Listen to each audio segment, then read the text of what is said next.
So this, when you give the drug for a relatively long time, then the patient might be cause extremely rigidity, fever, unstable blood pressure, raised white blood cell, creatine, phosphokinase, and which may be even fatal.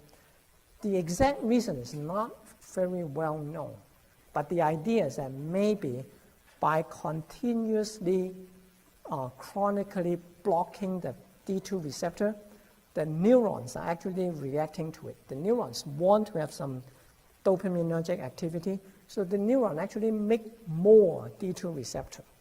Okay? Then you have this, that's a different thing, sorry. So this is maybe related to a sudden drop in the dopaminergic activity, okay? The treatment of this is simply injection of muscle relaxant, like dantrolene. And then, so is there a genetic predisposition? We don't know that. This compound also is known to have weight gain problems. But if you read the literature, there's not a lot of, in the original literature, there's not a lot of mentioning of the weight gain problem. The reason is that in the early days, weight gain is not regarded as an adverse effect.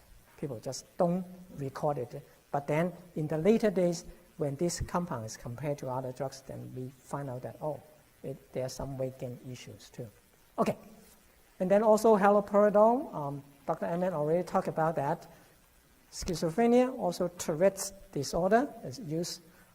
D2 effect also, it also have the neuroleptic malignant syndrome.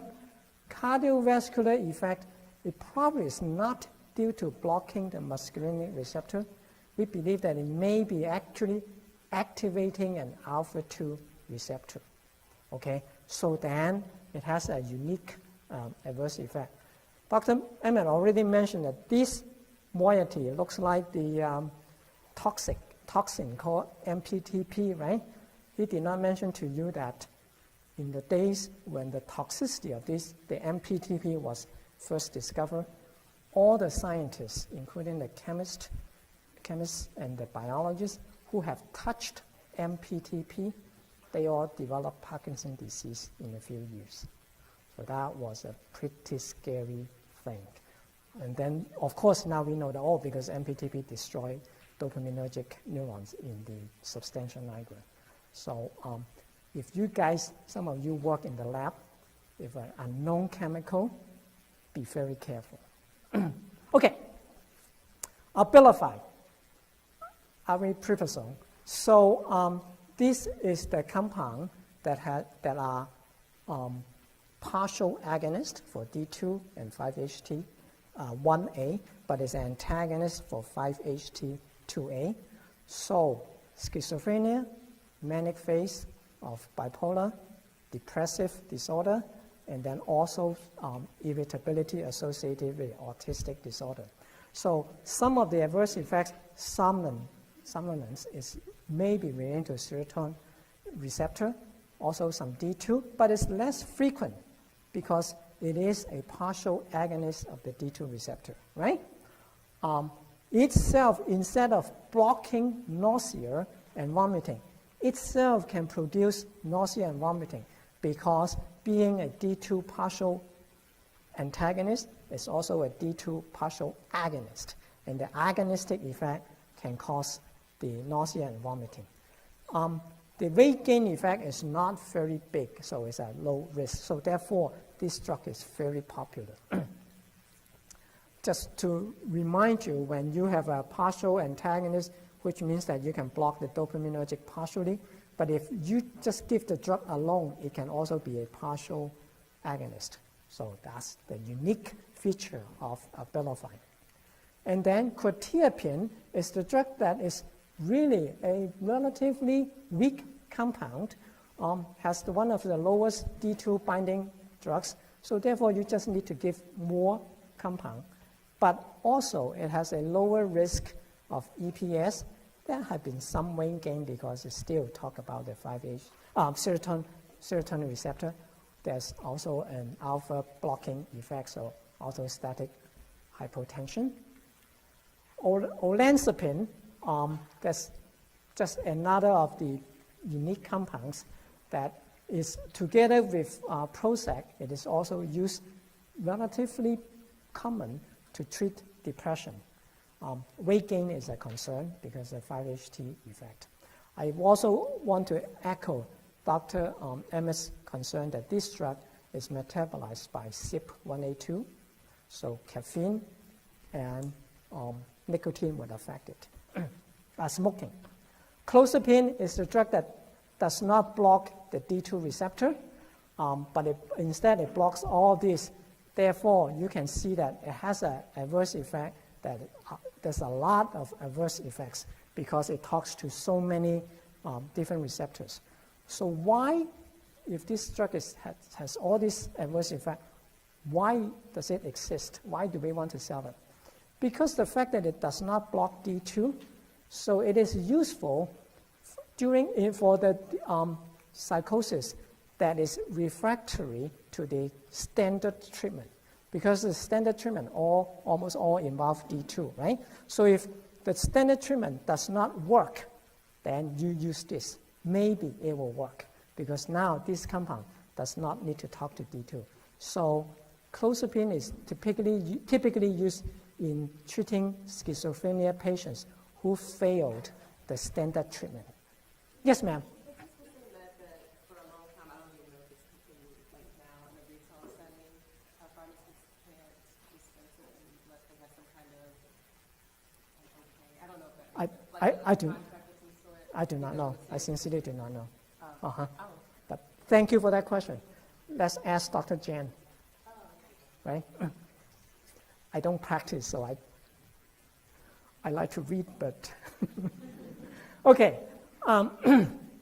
So this slide is bonus material, so it will not be tested, because this probably should be in the Parkinson's disease. I think you may have talked about that, right? So this drug does not affect the dopaminergic receptor. Instead, is an inverse agonist of a 5-HT2A. Inverse agonist means that it's not blocking your agonist.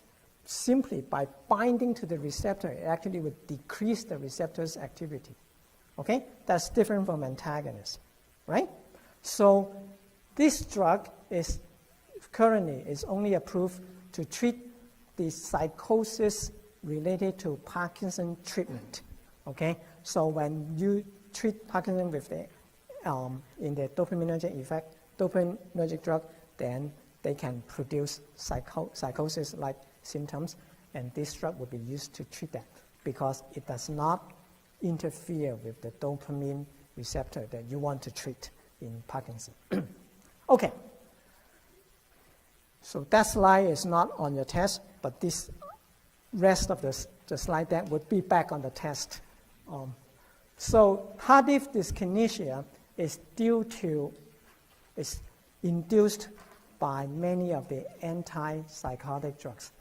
This is, when I mentioned, I confused with the neuroleptic Monacan syndrome.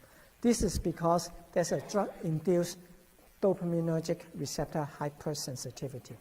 When you continuously block dopaminergic receptors, the neuron, some of the neurons will make more receptor, okay, trying to as a feedback. So then the same amount of dopamine in these neurons, it becomes too much. So there's an overreaction. And that symptoms, some of the symptoms are motor function symptoms because dopamine is involved in that.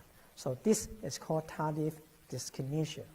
So this drug can help, is approved to treat that.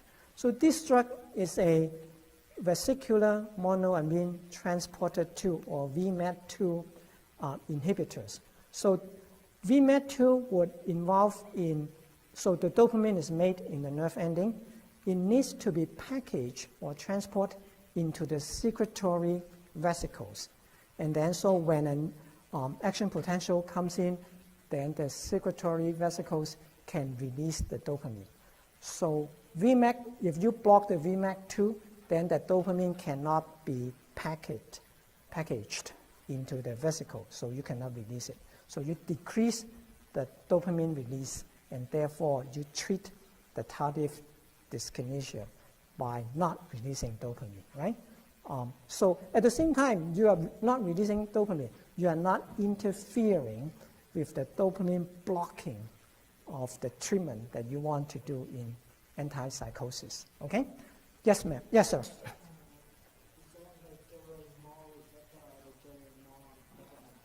Receptor. The tardive dyskinesia is believed that there are more receptors that's being generated. Okay. There's a caveat about VMAT2. This will not be tested in your exam. VMAT2, about 20 years ago, there was a big important news in research. Actually, there are 1 or 2 books that came out of it. Some people have done a genetic analysis of those who are more likely to believe in God or spirituality versus persons who don't believe in spirituality. And when they look at the genetic makeup, they pinpoint that the difference is VMAT2. For those who have a certain polymorphism of a VMAT2, they are more likely to believe in a superior being. Okay? So VMAT2, the gene of VMAT2 at one point was called the God gene. What does this action to relate to belief? Nobody knows. And search the internet for God gene, you will find VMAT2 is an interesting story at that time, about 15, 20 years ago. That's all I have for today. Any questions? Okay, have a good day and see you next Monday.